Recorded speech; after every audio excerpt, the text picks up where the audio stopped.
Welcome to the little fantasy football podcast that could. This is Fantasy Quick Hits with Miles. The last league type I want to talk to you about is Bestball, and that is more of a gambling thing. You just play online usually with a bunch of other players, and you draft your team, and that's it.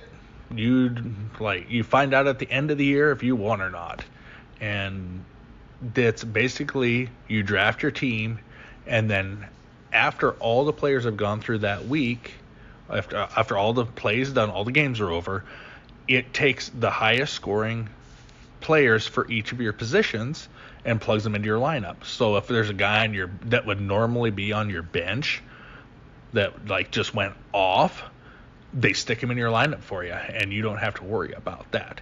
And that's the traditional best ball league is that. But we have taken the best ball scoring and incorporated it into our leagues. My wife had a league last year that she ran, and they didn't want too intense or anything. I was like, hey, just put the best ball settings on.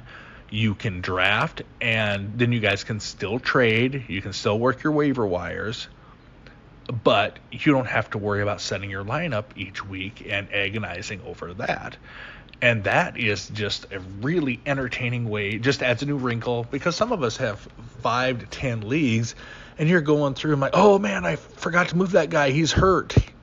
And I forgot to move him to the bench, and it automatically does it for you.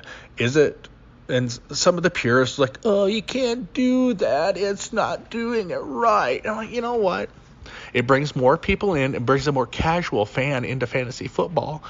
And it's easy. The drafting is the most fun, and you get to draft all your teams, and you don't have to worry about setting the lineups unless you want to in our formats.